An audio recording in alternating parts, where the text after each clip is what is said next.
Jumanjɛ sini ye mawuludu ye mawuludu min ni don b'a dɔn ko sababu kɛ a y'a ka jɔn ɲuman in ci aw ma ci min bɛ ci in kɔnɔ o kɔrɔ de kan ka tilen k'ale ye anw ni jinɛw ni o tulo danfɛn ninnu bɛɛ da kan k'ale bato o ci donna min da o de ka mawuludu ye sini ye donc an bɛna bato fɛn fɛn ko kɔnɔ an b'ale deli a ko bato minɛ a ye bi yira anw na an b'a fɔ ka masaw fɔ Abudramani i yɛrɛ bɛ fɔ k'a fɔ lamɛnjɛkulu ye ko sɔgɔmada in na jɛmukan in tɛ jɛmukan caman ye an y'a kɛ barana ye barana min don Urasibaci tun taara taama na taama min n'o tun bɛ Amérique jamana kɔnɔ k'a to taama in senfɛ faamaw ye wele bila a ma k'a fɔ k'a nɔ minɛnen don ne yɛrɛ y'a fɔ radio in na yan k'a fɔ a ka to yen parce que janfa tun fanga bonyara ka se yɔrɔ min ma a ko mun a tɛ na donc a nana o hukumu kɔnɔna de la ka na faamaw ka jaabi ka u ka weleli jaabi k'a fɔ ale tun n'a minɛna k'a ka don kaso la kaso min n'o ye san 1 kaso ye ka tila ka 20,000 sara a nana o wele jaabi o wele jaabilen aw bɛɛ wulila ka jɔ an y'aw ɲininka ko mun b'aw bila nin na maa si tɛ sariya sanfɛ n'a ma ɲɛ ko Urasibaci welela sariya sira fɛ a y'a to yan ka taa jaabi sariya in jaabi o jaabi o falenna min na o ma dogo aw la ne la ni kira sɔnna sɔgɔmada in na an bɛna an da don o la.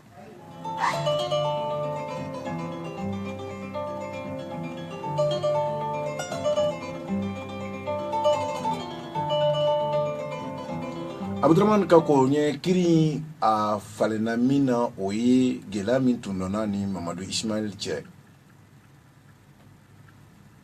k'o y'a janfa ko sababu kɛ o tun y'a wele k'u kana ka baara kɛ ɲɔgɔn fɛ baara in falenna kasola don na mais o yɛrɛ ye walan sɛmɛ bi kɛlɛ kelen in kɔnɔna la Mariam ni Karimu ka ko wulila a ye wulikajɔ min ko fana la ma dogo a la an b'a fɔ ye Mariam fana ni Karimu olu labilala kunun ma bɛ se k'a fɔ Urasibaci ma bi tare dugutigi ko n k'a wele n y'a wele a nana wele jaabi Urasibaci a kana taama in falenna min na a ye min ye k'o sababu kɛ a y'a ka bere de ta maliyɛnw bɛ yɔrɔ yɔrɔ n'u y'a wele a bɛ taa a bɛ t'u ka wele jaabi an y'a ye a ye sajula ninnu kɛ ka murujɛw kɛ ka nara kɛ Mali fantan 4 bɛɛ a y'o kɛ président tɛ dɛ ministre tɛ député tɛ jamanaden min don a ko ale bɛ sa maliyɛnw kunkan ko kuma la n'a ma ɲɛ n'a y'o kɛ ni maaw y'a wele fo Amérique n'a taara olu ka wele jaabi a ye min ye Amérique a b'o fɔ an ye ani kiiri kɔnɔna la fɛn fɛn donn'a la a b'o fɔ an ye ani baara min n'a y'a daminɛ n'o ye alternance 2018 n'o baara n'o jɔra de wa a bɛn'o fɔ an ye Urasibaci ni sɔgɔma. n b'a Sɛkisi ni sɔgɔma. n b'a Bacili. n ka foli b'i ye radio lamɛnlibaga bɛɛ ani dugutigi ala k'u mɛn an kɔrɔ ala ka u ka dɛmɛ sinsin ala ka na an malo u ye bi mawuludi suba in wajulu fɛn fɛn bɛ kɛ su in na ni ŋaniya jɛlenya ye ala ka wajulu minɛ nka wajulu fɛn fɛn bɛ kɛ su in na ni ŋaniya ye ka mɔgɔninfin ka wari minɛ ala kana wari kɛ hɛrɛ ye a tigi ma parce que mawuludi a business fana ka ca an k'o fana fɔ dɔw ta ye ala ko ye dɔw ta ye nafolo ko ye parce que moriw fana bɛ u ka san musaka o bɛɛ bɛ ɲini su in na dɛ donc olu fana musonicinin donni o so banni o mobili bɔli garaji la o bɛɛ budget bɛ monter su in na ka taa o ji feere an ma k'o kɔlɔsi feere k'o fɛnw bɛɛ feere bi ni mɔgɔ y'o kɛ o la ala nafolo ala kana hɛrɛ k'i kɔnɔ nka mɔgɔ bɛ bɔ su in na ka kuranɛ de tɛrɛma ye ka na dɔnniya ka na jarabi ala la ka na jarabi hɔrɔnya la ka na jarabi tilennenya la ka na jarabi faso kanu na ka na jarabi badenya la ala k'o dɔw bɛ timɛ su ye amina Bacili. o tɛmɛlen kɔfɛ ka fɔ i ye sujet minnu bi sax a ka kan an kana ka hakili jagabɔ a kan ka da kan mɔgɔ ko tɛ faso ko don c'est vrai i ye mun fɔ États-Unis tournée a banna sibiri tɛmɛlen n donna dimanche u tulo b'an na an bɛ yɔrɔ min na bi an bɛ foli k'u ye maliyɛnw de ye n wele ka taa ka avion billet ta ka loger hôtel la grands hôtels ka do fo ka bɔ dɛrɛmɛ ma bɔ an ye meeting kɛ le 18 New York a kɛra bonya ye a kɛra karama ye le 19 ka taa Washington après ka taa Philadelphia après ka taa Atlanta ka ban Chicago ka segin ka na dans toutes ces villes communauté malienne bɛ yɔrɔ o yɔrɔ a misiriw cɛkɔrɔbaw musokɔrɔbaw an balimaw maliyɛnw bɔra à 40 100 km 200 km 300 km dɔw ye avion ta ka na a lamɛn k'a lajɛ ka segin a bɛɛ ye faso kanu de ye u si mana n filɛ u nana ka na faso kanu hami min b'u la o témoignage o kɛnɛ kan o lamini a si mana ko Rasubaci a si mana k'a fɔ ko Bacili hadamaden farikolo balo ye ɲɔ ni ji ye cogo min faso jɔ fana balo ye kibaruya de ye ni kibaruya y'i jɛ i tɛ se ka faso balo an b'u fo k'u barika da bɛɛ tulo b'an na k'u ni cɛw yɛrɛ sexe n ye mun ye Amérique n ye ko saba mɛn n b'a tila ni n fa ni n baw cɛ bi o ka di kɔni sexe u bɛ hakɛ to a man di dɛ ayi olu to yen minnu man di olu to yen Ayisa i kelen kana ko bɛɛ k'i kungo ye n'a man di a man di ne kelen tɛ se k'a ban o de y'a to an ka jɛ ka tila an ka jɛ ka se k'a tila n'o tɛ a tɔɲɔ laban bɛ taa ni Mali ye ni ko a bɛ taa ni Mali ye o kɔrɔ tɛ ko Ala bɛna Mali dugukolo ta ka taa n'a ye dɛ Mali yɛrɛ de bɛ bɔ an dusukun na Maliyɛnw bɛ kɔ kan u yɛrɛ bɛ maloya k'a fɔ ko hali Maliyɛnw don parce que n'i y'a fɔ a bɛ lagosi ni lanjaba min da u kan Amérique kɔnɔ jamana wɛrɛ papier de b'u bolo Amérique et ils ont raison mais ils n'ont pas le droit k'u bolo da ka to tan sexe fɛn fɔlɔ min ni n b'a f'i ye New York kɔnɔ n taara foli la communauté dɔw ka misiri kɔnɔ ni jafunukaw don marakaw don fitiri selilen an ye baro kɛ misiri kɔnɔ a bannen alimami ye délégation na wuli u nana sɔrɔ n ka hôtel la jafunukaw u nana ka na papier di yan papier min SACS l'association des ressortissants de Jafunu Maliyɛnw tɛ de Jafunu dɔrɔn u ko 2008-2013 maliyɛn dɔ tun ye conseil des Maliens de l'extérieur Paris au bureau membre dɔ Gaharo Doucouré Habib Sila n'ale ye maliyɛn conseil malien de l'extérieur ka président ye a bɛ Gabon o y'ale bila a ka taa New York bureau sigi il est parti avec le mandat de superviser la mise en place du bureau du conseil malien de l'extérieur de New York Habib Sila tɔgɔ la n'a ka mandat ye élection o kɛra bureau sigira a ye a yamaruya k'a kɛra tilennenya kɔnɔ minnu taara olu kɛra ɲɛmɔgɔw ye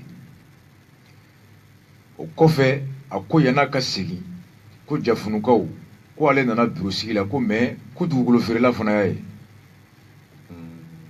a bɛ Bamako kɔnɔ bi a bɛ balola a tulo b'an na a bɛ retraite la yan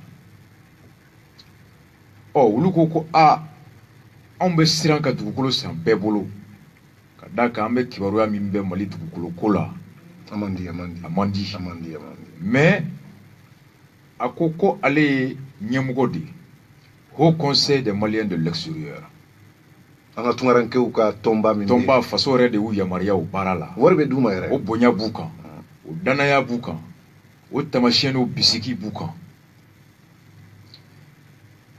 a ko k'a bɛ dugukolo feere u ma 100 ani 50 Kalabankoro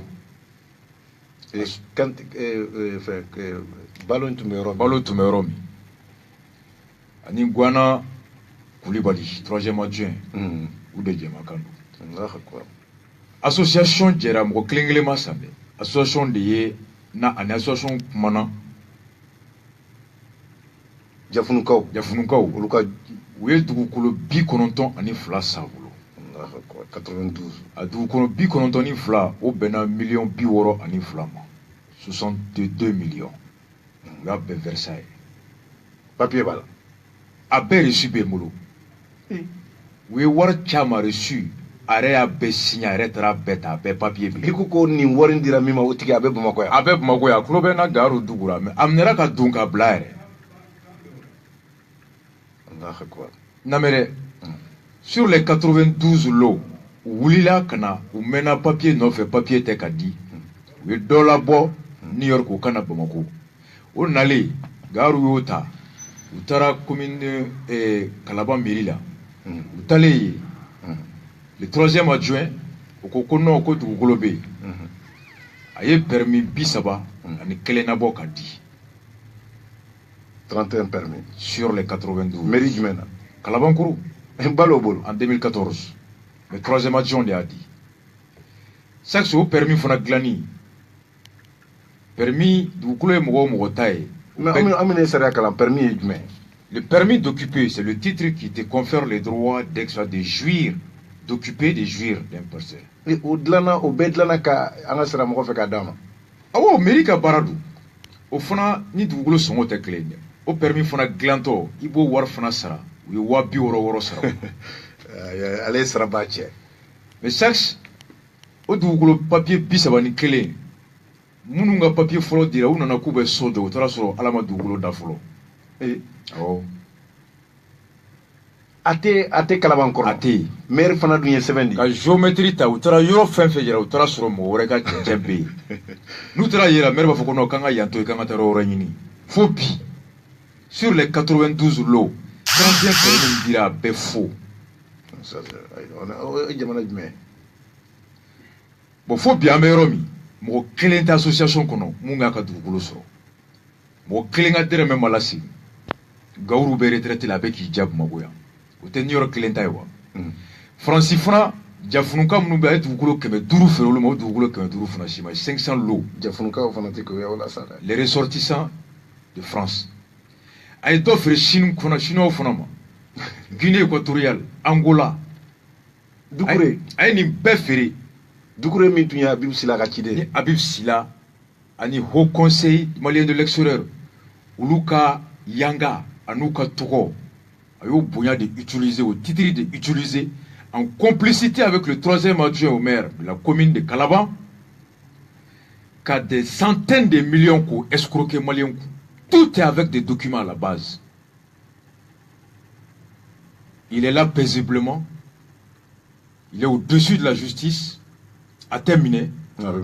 Aïe, on est tombé. Non, oui, le dossier d'Ama, nananaï. Non, nous y a des mots. Sax. Ne Jafuno Almamou a Misiri Konomogo. Du coup, était sinon. Yama mi mbe minanche. Mobli mbe nyamanche de. Dobe barakola. 7 degrés. Amérique kono. Nene 7 degrés, 2 degrés. Ube soli ka wuli. Glone me mobli la karo bujo ka nyamanche kakako. O wor farle nyonga. Muso munumbe.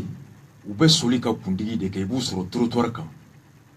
Avenue Malcolm X, Martin Luther King, 125, 148, vous serez. Vous jouez mais nenela. Ka kundigila nyini, warni fara le nyonga. Kota ko di dukure ma. Ko ka dugukolo sara. Dukure ni Kalabankɔrɔ maire farla nyonga. Ko maire. Maire sariya e fanga di maire ma ka dugukolo di malien ma. Maire ko fana be balo la. Maire be balo la. D'accord. Donc au nom de l'État du Mali, maire ye dugukolo au Togola. Ka wari mine dugukolo kungoro dugukolo te. Mais min be dugukolo ko kunna au ministère au Brani Kalama. Aya da utloka. An kuma u ka lettre ci Bacili ma. Bacili tɛ maire ka ɲɛmɔgɔ ye. Jamana ka dugukolo kalifalen Mali la. Ka fɔ dugukolo kalifabaga ye. Jamana tɔgɔ la. Jamana ye yamaruya di mɔgɔ ma ka dugukolo feere. O ye wari minɛ an na k'a bɛ dugukolo di an ma wari minɛlen dugukolo ma ye. Eta wasa. O kɔrɔ ko jamana filila mɔgɔ ɲuman tali la ka taa mɔgɔ lankolon ta o kɔlɔlɔ bɛ anw kan. Donc jamana kan ka k'u ka dugukolo d'u ma après qu'il retourne contre l'argent qui est à l'origine de ces faux là. Ça c'est vrai. Ngu ko ɲaɲini kɛ Bacili fɛ. Bacili ka demandé jamana ka yamaruya a ka dugukolo dɔ ta ka ninnu di kuma bɔ. Maire ka ɲɛmɔgɔ ye ministre de l'administration territoriale di. O yi teri yɛrɛ. Jamana maire so bɛɛ bɛ ka don UDD la n y'a f'i ye Sikaso de an bɔr'o kalama et Segu. tous les maires voleurs sont en train de virer à l'UDD. Parce que l'UDD, c'est le parapluie de l'impunité pour les escrocs de ce pays. Je vois qui peut donner l'UDD là. Je vois qui donne l'UDD là, entre 23h et minuit, quand David Sagara était ministre des Domaines. Très tard. Donc, Tchema aujourd'hui, ou quand Tchema écrit, à quand qu'est-il diligenté Kalaba Miri là, Mouga Miyake, Tchema ka plenty de Kama. Qu'est-ce que Tchema non que? Aïe, ou est bara taboulé, sinon ni Tchema ya kabe barana de, mais ni Tchema ka ode a soin, nama ke ode a soin. Tchema c'est l'incarnation de, ou est Tchema est taboulé, mais na ya ke, ame do kala ka ke horon. Mauludu kumkonla la, alaka klignmanda. Voilà, ala rekoni Tchema ma e doa ere, ko an reka Tchema gushifa ka ke jagoya. Ou bara do de ni. Comme l'actuel premier ministre est Adama Sangare là au sang. Adama Sangare clé. Adama Sangare clé. Ou moi ça doit gao kaye gao berger CDO. Car ça doit suspendu. Après ma procès gagné qu'à claque à poste retrouvé. Au fanga be ministre de l'administration territoriale de Bolo. Le pouvoir de suspendre les maires. Agno fouille au lettre chi maman. Au lettre chi batilimo. Beki Gabarake. Beki Gabarake. En même temps, au avocat Fanata. Donc, on les a conseillé les voies administratives et les voies judiciaires. Flana Mouye, Merkura Mimbe Kalabambi. Comme Ingera Kalabaïbi, ton incono cardon. Est-ce que Merkura est un Merkura de Kasola? Voilà, donc entre les maires, il y a une sorte de solidarité implicite. De complicité. De complicité, c'est-à-dire qu'ils de se couvrir. C'est comme ils sont groupe. Voilà, sinon l'État est une continuité. Moi, je suis hal ni bora meriala na dona ka kera ni san ka ere to nyemugoyala sariya ko itumanga ka ke ni yake ni nyangati ka kan o kebaga chaque sariya ko abel nomine hal na be retraite là Kalaban 3e adjoint à l'époque wana Koulibaly akanga nominé bi fait ni permis faut signer hali nu ka na flo toy barama clé de uka du kono barama clé no de buka du kono e a barama ka mine ka firi fait bu to la société dongo baya dongo mais fait ni baranke o bebuni la abebe balola ali munte balola ni fatura ika tien dira mu ma ika tien be mine ka kuma bo tous les héritiers al nu tigi sara notre héritier fait be oui bambaga to tien beta ni tien beta koro ika juru ni ka nafulo nya beta. Donc les héritiers doivent répondre des faits du décujus du défunt. D'accord. Jurumimbala, je veux bien dire. D'accord. Donc maintenant, nous de Kera, Meruka do Kasola Hal nous pour Fangala. Parce que Meru Bet Kurde, Nitato Nima Moussoronto sur donc il y a un dossier. Il y a un dossier.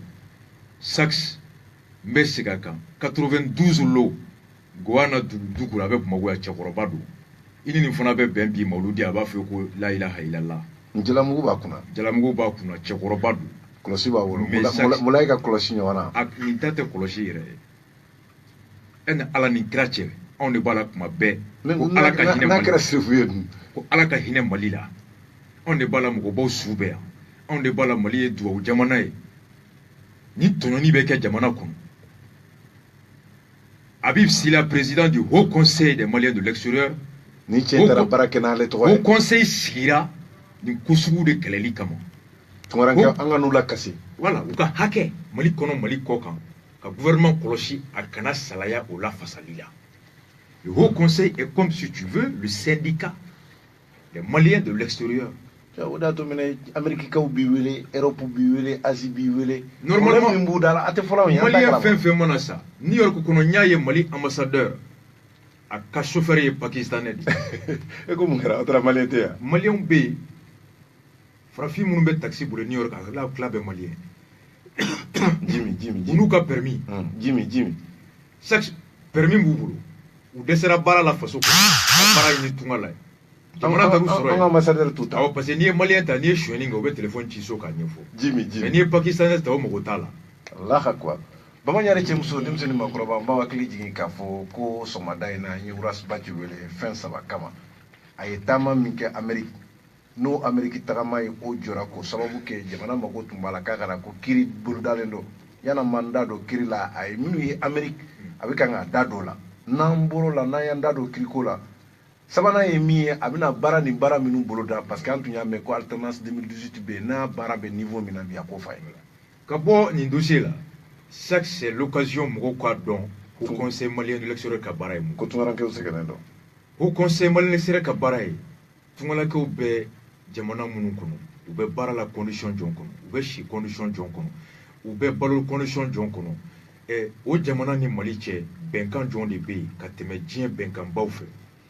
Quelles sont les conventions internationales, les instruments juridiques internationaux mun bɛ jamana fɛn fɛn bɛ o kɔnɔ o hakɛ tabiyaw o fɛn ɲɔgɔn na. Non, donc depuis dɔgɔ k'a bɛ n'u wele ministre fila in bɛɛ b'a. Ni malien banna kɔ kan a su nali Mali kɔnɔ o wajibiyalen bɛ faso kan conseil malien de l'extérieur kan ka ambassadeur kɔlɔsi u kana malien su to kɔfɛ. Malien mana minɛ ka don kaso la kɔ kan k'a ye sonyɛni kɛ a ye drogue feere a ye fagali kɛ o t'a bɔ hadamadenya la k'a ka hakɛ dɔ a jɛ o la. Le conseil des Maliens de l'extérieur a kan ka pression kɛ consul kan consul ka taa bɔ maliens ye kaso kɔnɔ wali jamanaw kɔnɔ ka taa lajɛ n'u balolen bɛ ka ɲɛ u furakɛlen bɛ ka ɲɛ u siyɔrɔ ka ɲi conformément aux droits conférés aux détenus dans ce pays. Donc n'o tɛ yen alors k'o ɲini k'o di hali ka avocat ta maliens ye conseil malien de l'extérieur ka baaraw ye. Maintenant n'i bɛ dugu min kɔnɔ baara tɛ kɛ papier min kɔ o papier n'o dɔ bɛ tɛmɛ i yɛrɛ ka jamana papier fɛ passeport ko carte nina ko o sɔrɔli nɔgɔyali walasa baara nɔgɔyali ka gɛlɛya i ma tunga jamana kɔnɔ o ka nɔgɔya. Sénégal Espagne n'i ye ka passeport demandé tile kelen n'i bɛ Madrid n'i bɛ Barcelone Sénégal 3 jours Mali la n'i bɛ Madrid n'i passeport demandé a mɛnlenba ye kalo 2 ye a teriyalenba n'i bɛ Barcelone kalo 6 i ka passeport tɛ d'i ma. Mali passeport Espagne 30,000 Sénégal ta 6,000 carte nina un an i t'a sɔrɔ i ɲɛ la. Maliens denw gɛnna ka bɔ école la Espagne u ka passeport banna a ma se ka renouveler. Maliens ye baara perdu France Madrid Barcelone Berlin passeport banna a ma se ka renouveler ko a ma se ka bɔ Bamako ka taa hali bi. Le Haut Conseil des Maliens de l'extérieur o de kan ka wuli la kana Bamako n'a ju bɛ Ablaye Diop de la n'a ju bɛ ministre de la sécurité Salif de la n'a ju bɛ ambassadeur de la k'o ɲɛɲini k'o kɛlɛ kɛ ka ministre wele assemblée la k'o kɛlɛ kɛ pour que tungaladenw kana tɔɲɔ. Voici la mission du Conseil des Maliens de l'extérieur. Mais dans la pratique an bɛ mun de ye Haut Conseil malien de l'extérieur kɛlen bɛ Haut Conseil de placement des commerçants de ye. Habib Sila n'a ka mɔgɔw n'i bɛ Haut Conseil malien de l'extérieur droit de b'u bolo ni président bɛ taa Chine a bɛ taa Dubaï a bɛ taa yɔrɔ yɔrɔ u ka mɔgɔ bɛ di ni logements sociaux bɛ tila dɔ bɛ bɔ ko les quotas des Maliens de l'extérieur ni dɛmɛ min bɛ kɛ o bɛ k'o ye. Maintenant c'est le conseil qui répartit ces maisons conseil de vos commerçants choisis donc ni conseil mɔgɔw ka di et commerçant e bɛ se ka voyager président fɛ ka t'i présenter investisseurs chinois la investisseurs brésiliens na donc o b'a to e ka marché bɛ yɛlɛ. Donc ni logement fana bɛ tila président de fana b'a ka liste bɔ k'a ka critère bɔ donc minnu votera ye a ka baro bɛ yɔrɔ min so bɛ di olu de ma. Mais Maliens bɛ sa kɔ kan i t'a Habib Sila ye ka kasi kɛ salon Malien dɔ banna Suisse chrétien ka kaburu sɔngɔ bɛ yen silamɛw ka kaburu sɔngɔ bɛ yen ka t'i su fili dingɛ kɔnɔ o fana bɛ yen ko ka su ta ka na n'a ye Malien ambassadeur min bɛ Suisse musokɔrɔba don a ko k'ale ka baara la ko i bɛ k'aw k'a ma ko Malien su nali tɛ Mali diplomatie ka baara la. Mɔgɔ b'i ba i ka su la. Pourtant ɲɔrɔ serifukɛ a denkɛ min y'an kɔ ala ka a dayɔrɔ sumaya Mali armée avion taara o su ta kɔ de wari ka n'a ye. Ça c'est vrai. Bɛɛ tun bɛ yen. A ma kɛ wa. Ça c'est l'ambassadrice de Suisse de Mali en Suisse. À cause sa mission n'est pas de rapatrier les corps maliens. K'ale to ye baara la Suisse. U ka to yen. U bɛ sa u ka sa t'a ɲɛ sira la. U ka sun na fili. A banna. Et Habib Sila qui est au Gabon immigré et au Conseil malien de l'extérieur joint ni kɛlɛ la. Logiquement bien Romi le Haut Conseil des Maliens de l'extérieur nin dossier kama hali n'o sɔrɔ olu ka ciden de tun ma taa New York bureau sigi nin papier kama au vu de ces faux permis au vu des reçus de versement de l'argent Habib Sila de kan bi le Haut Conseil des Maliens de l'extérieur a kan ka lettre sɛbɛn jafunukaw tɔgɔ la ka demande kɛ Bathily la jamana ka dugukolo dɔ ta k'a di ninnu ma le haut conseil malien de l'extérieur u kan ka se cɛman ma ka taa nin ko kɛ même le haut conseil des maliens de l'extérieur olu de kan ka avocat ta bi ka gawuru don kaso la ka pression kɛ état kan état ka se ka nin kɛ Habib t'a kɛ et Abdraman Sila le ministre des maliens de l'extérieur o de ni Habib Sila kan ka baara kɛ yɔrɔ o ni Puruti bɛɛ même espèce des ministres qui ment. Puruti démission rendu. Ayi Puruti bolila de a ma démissionné de mec là ka don la de non non a ma gay a ma démissionné a bolila de koyo. Ka démissionnera lettre dira. Non mec là ka don kono o ye deuxième partie je vais bien t'expliquer Puruti bolila de. Vieux d'abord bolila de. A fɔra ye ko démission. Je t'ai dit que le père de Darani a fui. Et ayi Darani. Kasim ni Dara fa de bolila. Mec là ka don na be Mali me jogo. Le haut conseil des Maliens de l'extérieur logiquement ou quand Abdraman Sila interpellé assemblée là quand Tchema interpellé assemblée là et Ahmed Mahamadou Awa Gassama soutenu quand assemblée là a do quand dossier betamba be permis on a reçu Bedi Mahamadou Awa Gassama aka Tchema Nina Tchema ga meru de yetukolo fo fere maraka au New York Abdraman Sila ministre des Maliens de l'extérieur n'a d'apparemment pas télévision beka. Incapable de défendre. Bilan zéro catastrophique. Ibeka ka diplomatie biaka. Ambassadeur ou commerçant de coca. Amen dossier bedi kasa mama. Et Mali tungala de assemblée be fa dondi. Ça c'est un bébéta. Jamana min be balo a deun jilida. Jamana min ba deun ga droit bafoué. Après 2012, on te sait qu'à Famou que on peut avoir un ministre des Maliens de l'extérieur qui a été pris en flagrant délit de mensonge dans l'expulsion dont elle a accordé réadmission. Among l'ontia, comme signé. En attendant, on doit m'oublier qu'on a. Je pourrais banguer Baraza, tout mal. A dossier à ma bédi qu'à sa maman. D'accord. C'est que je veux follower. Flana. Il faut que Pakistanais devant l'ambassadeur comme New York. Espagne. Le consulat honoraire de l'Espagne, enfin, du Mali, mais Espagne, Barcelone, ou brésilien. Et vous êtes malien? Aïe, malien, quand tu es fendo, hal na me fendo, coutanta, parce que nous, je suis gagné, na me téléphone, tia, pour me servir jouer là, ou bien à me servir chenina. Ame baranina Mali kono baramaso. Ame tunga. Mali tara bara créer coca. Antara kay bara dama coca, quand ta diamba di chiaore de undemo. Anga un peu même ka jamana wore de kuru de employé. Oui, tama problème flana. Sax. On t'a donné. On t'a servi. Flana mu. J'ai trouvé que Philadelphie jamana État de Philadelphie ou comme mairie Dien jamana nyama beka drapeau troulé be sax. Yani ka drapeau ka troué. Ika jamana be seke kala de. Sariya suku jombe, mara suku jombe. Mirina John B. Yeta Sugu John B. Ni onuluta benendo, ika drapeau betou. Ni drapeau troula, fin fait drapeau troulé devant l'hôtel de ville de l'État de New York, de Philadelphie. Uluba Foni, Jamana, a Klené, Sorobe, Nieta B, Djelenya B, Bingalité. Abi comme sotrama, t'es verti, taxi t'es jaune, yoro ni verti naturalité in galke blébé, t'es la boca kajo. Mais ni mobili blanchi et tout, donc, la peinture verte au Mali, voilà, ce travail qu'a transport couleur verte, a bien citoyen informé de comment mobile sekera ka laje kapse ka jama chamanta ka buli baga fana ka bul doni aka mobile buli doni sabatira obse ka do ko au hakil la tigale. Le drapeau devant l'hôtel de ville, ça traduit ces informations et ça rassure les citoyens par rapport à ces informations. Et ça peut les inciter quand un investissement qui est une daile, quand Baradi Mogoma, quand entreprise soutenue, ainsi de suite. C'est des Maliens de l'extérieur. Mali Jamana Mata Yini Kaka drapeau Kenya. Jamana Toka ambassadeur, vous devez demander. Oui, mais non, du coup, tu es là, non, mais vous devez demander. État qui investigation que 2 ans où il y a terre pour qu'il y ait drapeau enquête bon CIA FBI peut enquêter c'est les citoyens maliens de Philadelphie au lieu de demander 2 ans enquête bana il y a quelques mois quand l'atrici ou son ako Mali ka drapeau c'est ka tout Maliens yi ci black à Washington ambassadeur ma ah ko ala yangarjige Philadelphie son anga drapeau betru na betru domi sénateur te baraka bena do député bena gouverneur bena commissaire, toutes les autorités de l'État de Philadelphie avaient qu'à Keneka. Ka jamana yanga. Drapeau Yelento. Jamana tobe fo. Jamana Badena, à présent, on aurait déplacé Kata Yelero. Non, n'y a qu'un rôle. Akna mercredi. Mercredi, c'est sénateur B, gouverneur B, représentant B. Oui, Malion ka communauté Mougoninga, Kauka, ambassadeur Ben à Erjon, parce que début d'après-midi, Tundo, pour qu'un salon d'honneur là-bas. Ni fidèle fini mot de Ben. Oui, ambassadeur est Kandi Kabena do. Oui, ambassadeur ou le kaka avion mena Erjon, New York, ani Philadelphie, Moblila, Hernani.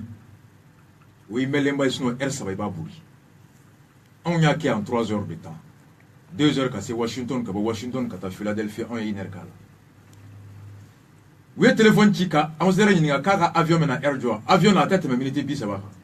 On se dit qu'on n'a qu'à les gars n'allez borama. Quand Ablaï Job quand on a tenu, qu'à les becs préparer. Allah Akbar. Drapeau mais le mercredi. Ablaï Job doit venir lundi. Que lui, il est en train de préparer la venue de Ablaï Job. Nindara Philadelphie kaut ploka. Où sigle ou bonadi. A kera lebudi. Mais est-ce que Mali bokala? Ibeka bokala. O de langongo. A fokunde Ibeka kado. Mo wakilika la jigi. Ibeka nalen ko me avion 100. Yoro avion imota songo dado. Doko milliard mo seba doko milliard tan wolonvla mo do. Mais avion 100 explosion min dira ama. Ko niya e ambina tete clé.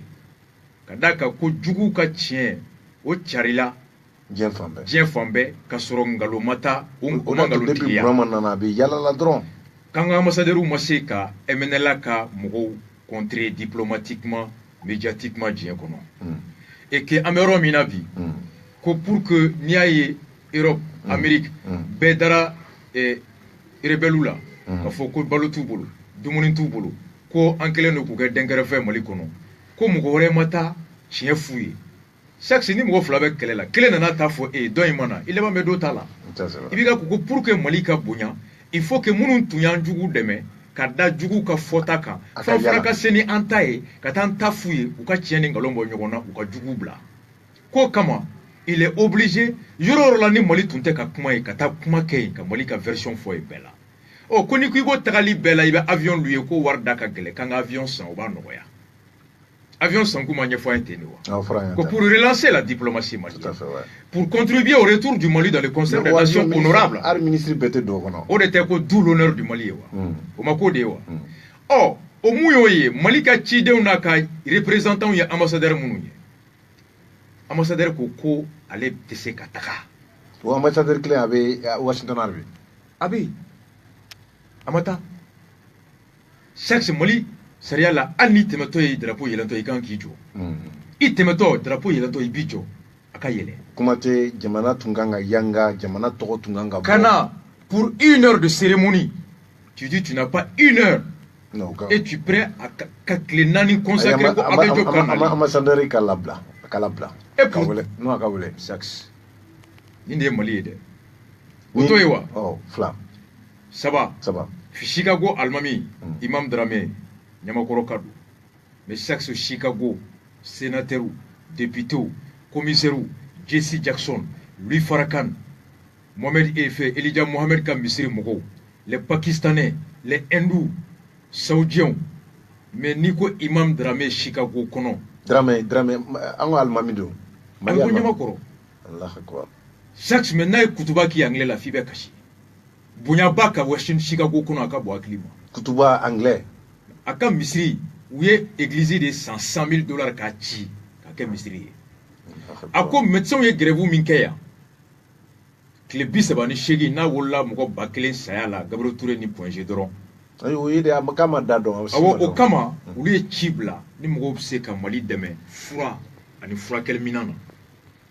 Islameu ani moko nyuma uje deme ke ka conteneur 40 pieds fa fura ani fura kel minana.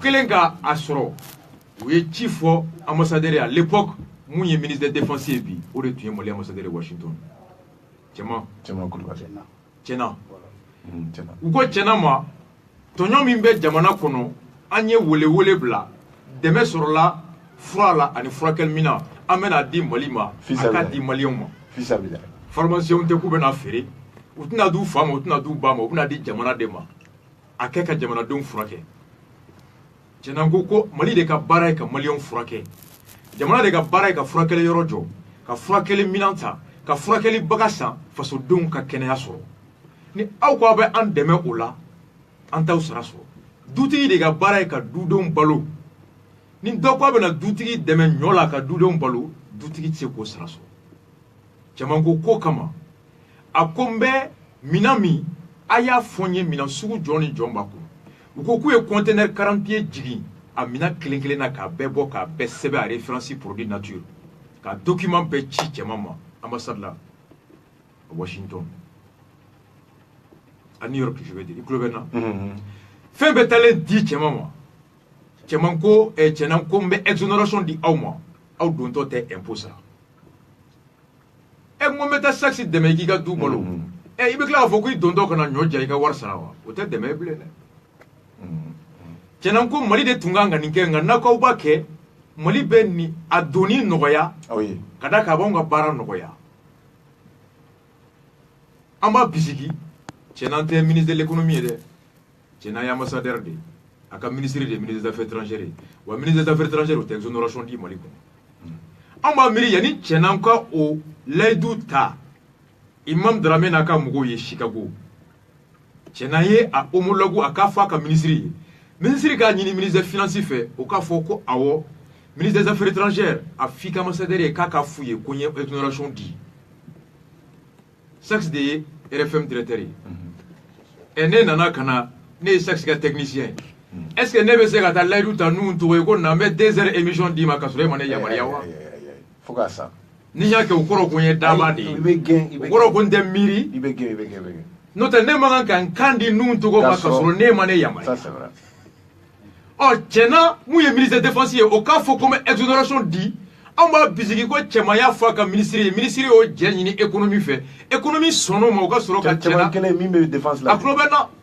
imam ayen ke walenke mena le imam de la mebe bolola tchena me bolola oui fro un papier be chiama entre temps tchena mitira kana bumagoya fro nona cassé Dakar conteneur c'est Dakar oui chibla imam Dramé ma Chicago ou ye Chibla Washington ambassadeur ma ko fura sera Dakar aye a fo douanier frontière là ou ka fere tige fura kana me malion banalendo fura tanya be banabe tonyo be aka no ya jona jena mbole mumbe ukoko de pa ala kale dale mani fura ko kuma me mais autrement chama soroya wa soro jana la ko ale ambassade fie fatu to wo ale ma fura un papier foshi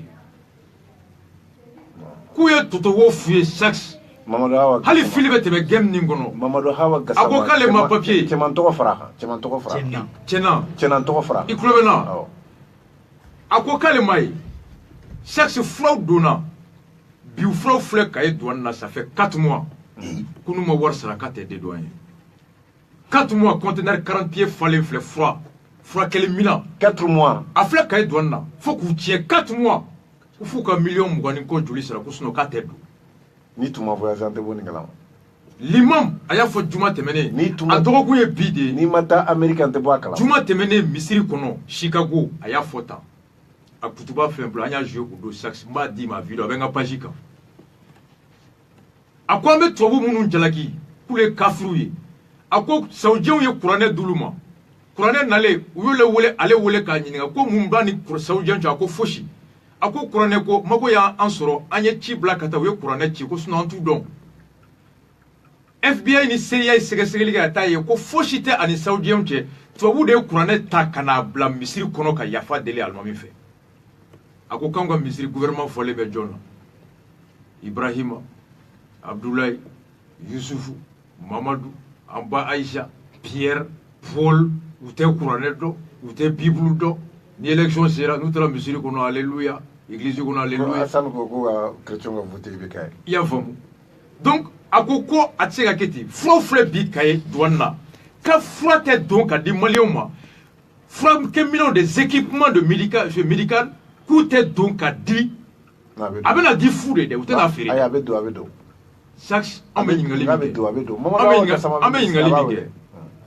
L'actuel ministre de la Défense qui était l'ambassadeur, c'est lui qui a demandé qu'au produit détaillé papier Kankadam. C'est lui qui a promis aux donateurs comme produit d'eau à Tewar sera exonéré. Allah allait créer ministre. Amba Bisigiko Chema, Abi Dafamoula Mamina Yamariala Nae. Et si c'est le ministre des Finances qui a promis à Tchena, à travers le ministre des Maliens de l'extérieur, à Kadon, est-ce que le ministre des Finances est un galon Tiewa? Ou bien est-ce que Tchena est créé ou l'Itendorop Majara da Koyagnoration di Castro Tchenama à Yalet Sowa? Ou bien est-ce que. Voilà, ou bien est-ce que l'ambassadeur Mbembi aurait été Barakelewa? Le ministre Flabekanka Wole, le ministre des Finances, le ministre des Affaires étrangères, et Tchenan doit être interpellé car don, John Denike, Flanan. Comment Djamana Beka demain un pays, hôpital Manchan, Froid Somoka Gele, Froid Kemina Manchan, Djamana Domelani demain, et Djamana Beka s'offrir le luxe d'empêcher. Ça c'est quoi demain, comme un tête de même Nima Nasomo Daka. Pour que moi qui l'a dit, depuis un kuma d'amener faux 600, ni kuma de boire les monos. Et ne ala tibe mon foya, sax, ni ne mali. Il vous est su nade, Wadulu Kero Fambe, Moba, Mali Islam, Jamana da Tebi, il vous est fiba, non mouyebi. Mali Tebine, ni sax, et ala tiene Jamanae. Est-ce que là, tu feras en 2012 ou qu'on fait, quoi, il can n'aller qu'au honneur du Mali coordonné. Rasta, anticipé qu'à Péfopi. Oye, mouillé au niveau là. Voilà. Chaque. A Tony Dondola, mettre la rame. Balma ou Mawakila Jikafo, Rasbaja Bambolo ya Kafo, Ko Tama Mina ya Bolo da Signe, Ango Kaka na Donye Fai, Jafunuka ou Aukachila Sera. Malien Amunu Frafra Nyonga Kafoko di Malio et Fils Abilaye, Nama Sama, Akila Sera. An ambassadeur nanga consul munumbe ni malion tibara soro ar soferia akila sera sisan amina do akono na so rasbaji tuma ameriki kibla lama kafoko akana do kasola parce que ori kido ko sababu kapita tuma mina ayamaro ala la nyina kafoko ka do kasola sankele kasoka wambu wasa ango kaka to ya ko kate to ya anana o jabi amina ndadola sori Abdurrahman Kambe.